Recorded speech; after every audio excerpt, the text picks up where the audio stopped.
Hello and welcome to People and Profit. I'm choppy. Coming up in the show. Younger buyers, discussions on environmental impacts. As Monaco hosts its annual Yacht Show, we'll discuss the changes affecting the high-end luxury sector with one of the leading brokerages in the industry. As France waves the flag of reindustrialization, it's confronted with one major obstacle: a lack of qualified personnel to fill the 110,000 new positions set to be created every year.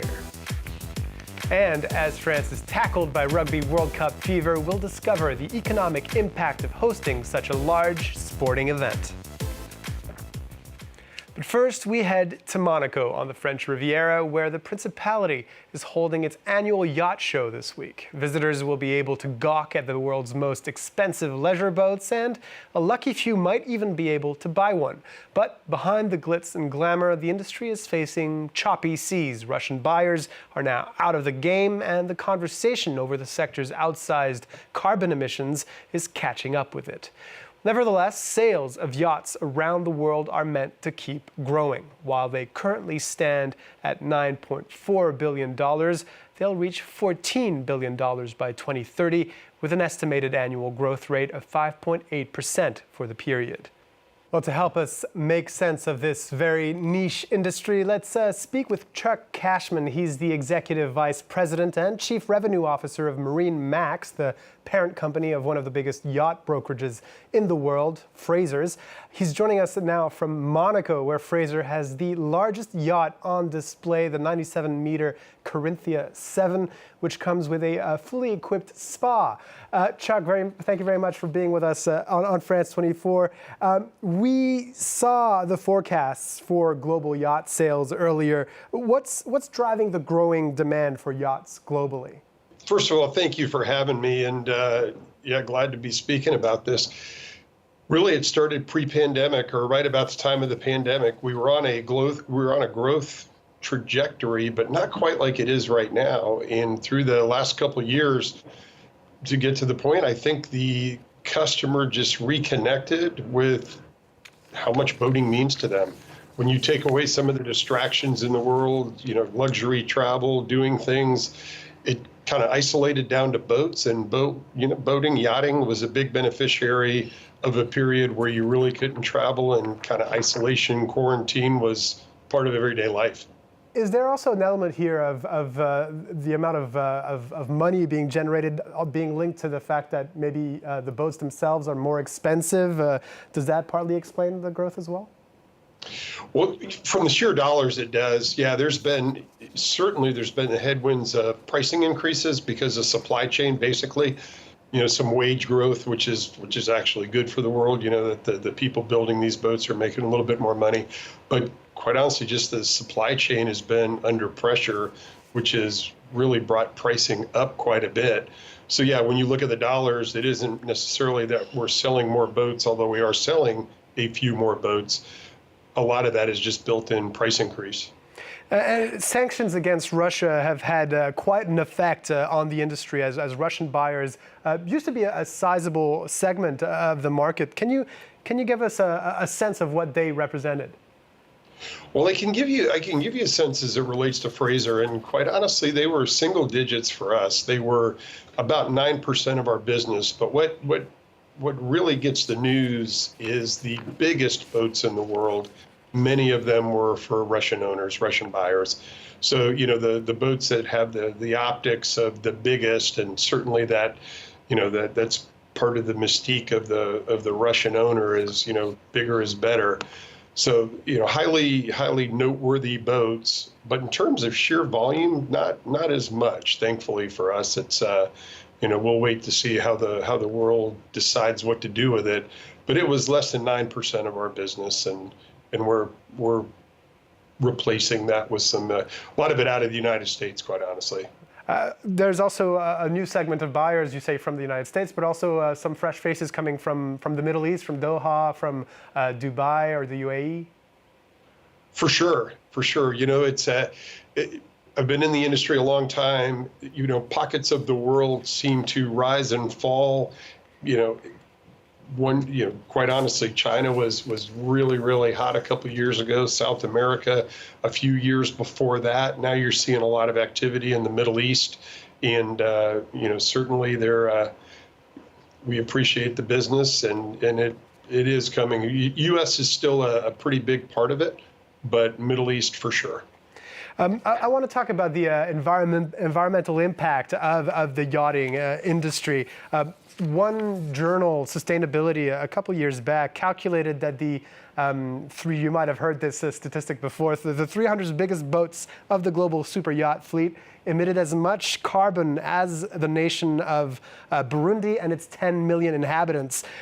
Where does the conversation currently stand within the industry when it comes to addressing these carbon emissions? I saw, for example, for the Monaco Yacht Show, sustainability is kind of one of the buzzwords this year.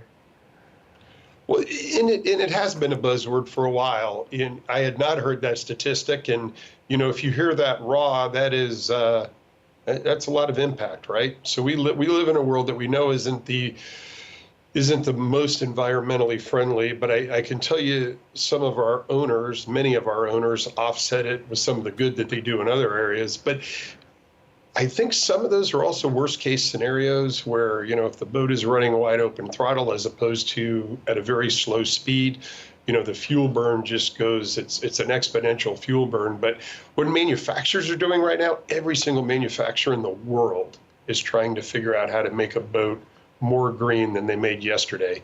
So I am proud of the way our industry has responded unilaterally. Everybody is trying to figure out this equation of, is it electric, is it hydrogen? So it's it's a real challenge because they're not the most fuel efficient, energy efficient, green machines out there. But every single manufacturer, most owners, all companies that are involved recognize that if we don't do more, then we're not doing our job.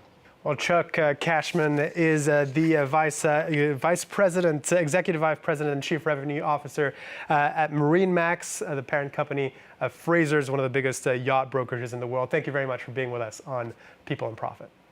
Thank you for having me. Well, next off, we're headed back to France. The government here has earmarked tens of billions of euros to try to revive the nation's industry and make it a leader in high-tech and renewable energy. A move spurred on by the supply chain disruptions felt throughout the pandemic and a global geopolitical environment which increases the likelihood of barriers to trade. But one major obstacle stands in its way: a skills shortage. Yuka Royer from France 24 is a business desk joins us now. Yuka, can you give us a sense of what the labor needs are for French industry in the coming years? Well, to meet the government's ambitious goals that you mentioned, Charles, some 110,000 new hires will be needed each year, or 1.3 million by 2035, according to recent research by two industry experts. At the current hiring pace, however, only 14% of France's workforce will be in the industrial sector in 2070. That's almost 50 years from now, and below the current European Union average of 16%. Now, some 90,000 industrial jobs were created between 2017 and 2022.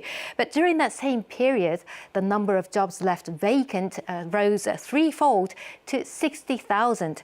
A recent survey showed more than 60% of small and medium companies are struggling to recruit. And one of the major issues here is convincing young people to choose a career in this sector.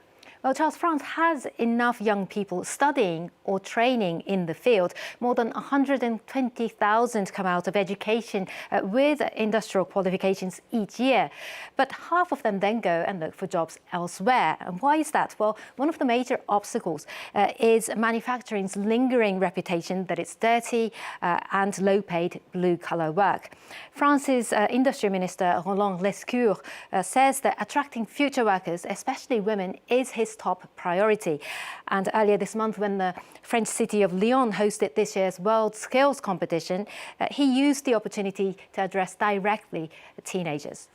And another solution could be in the recruiting of foreigners, but that's not convincing everyone. Well, even though a majority of employers surveyed said that they were facing labour shortages, only 32% said that they were willing to hire migrant workers.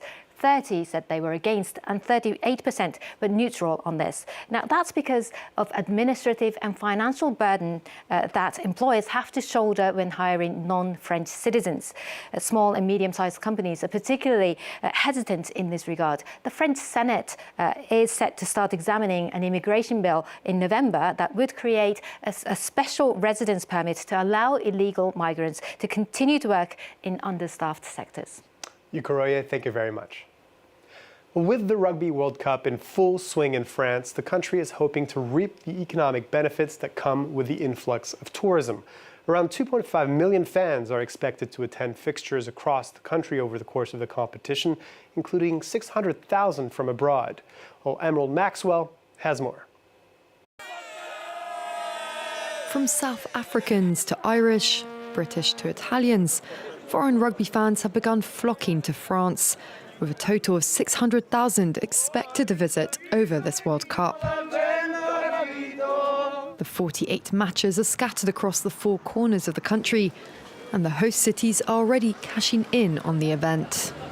Rugby's huge in France as well. We come over here quite a bit for the matches, so yes, absolutely. It's like having it at home for us. It's the next best thing. The influx of fans is not only delighting the hotel industry, but it's also doing breweries a world of good.